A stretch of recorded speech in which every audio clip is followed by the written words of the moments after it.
Alright guys, so we are here in the 2015 BMW 328i. Now, as I said before in my last video, that I did drive for a long time. I had for about a year and a half a 2009 328i, which was powered by a completely different engine, the N52, which was a 3-liter inline 6, naturally aspirated. This is a 2-liter turbo 4-cylinder. So let's see how she drives. Let's take her out and see how she do.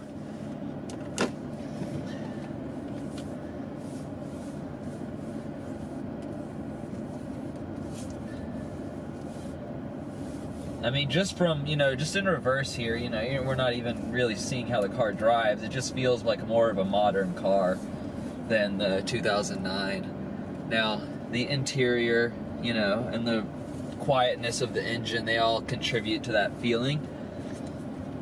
Yeah. Let's go ahead, so go to drive. So first off, we're gonna just see how everything handles in regular mode. So the temperature just has come off 160, car's been sitting around idling. And we're gonna go ahead and see how she handles in the just everything in the default comfort mode. We're gonna turn off the stop start because stop start is stupid. So I mean, you're still in the neighborhood, but it moves. It can move itself. It's not race car fast or anything. It's very comfortable. Not getting a lot from the steering wheel. That's the big thing, is the steering wheel. It just doesn't give anything back to you. So that's my big complaint about these cars. So in regular mode, unless you really get your foot towards the floor, it likes to shift on you. It'll shift early, quick, but it has so much torque that it moves itself. It really just, it gets going. Like I said, in my previous video, once again, it has more than enough power to just putt around town and all that stuff.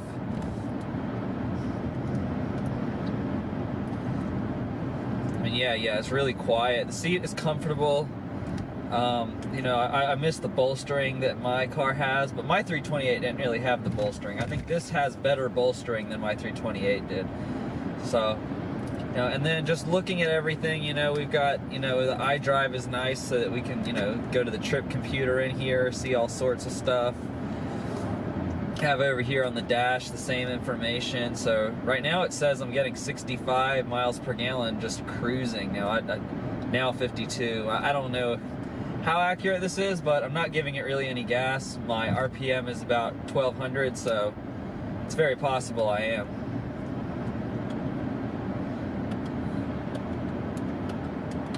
Let's see, I'm gonna put the digital Speedo on. That's my favorite thing. It's not a digital Speedo, it's telling me the speed limit, I think. Let's do miles to empty. And now I'm gonna put everything into sport mode. So transmission, suspension, all that stuff. Sport mode button, transmission in sport. Now let's gun it. Oh yeah, man, I can't believe this is a 4-cylinder. So let's come back to comfort. Actually, let's keep it in sport. Yeah, let's see how it drives in sport. So in sport, what I'm noticing right now is the revs, they're staying a lot higher. So we're about 3,500 RPM, and it just downshifted.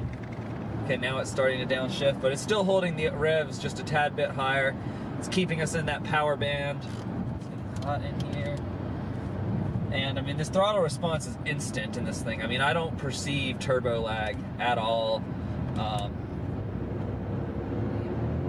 Let's see. Yeah, no, I really don't perceive no turbo lag to talk about here.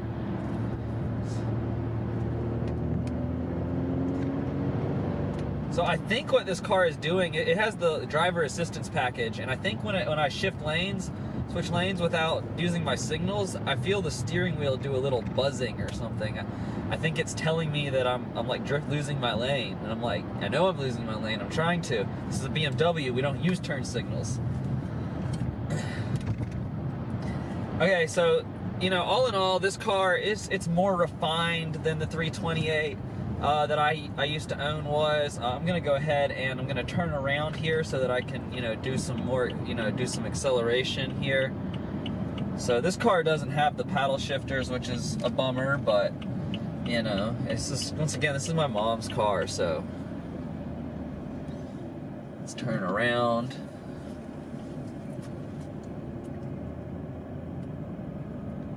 Very good turning radius, but you know, a rear-wheel drive car, a BMW at that, and a 4-cylinder, there's really not a lot to get in the way.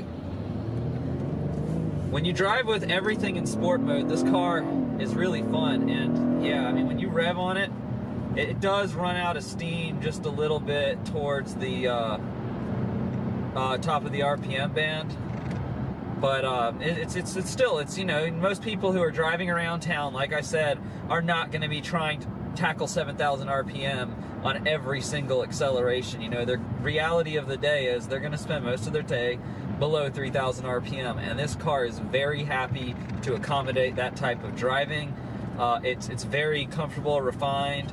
Like I said in the other video, the little shifter thing, it takes a little getting used to, but nothing that is really difficult or complicated in that matter.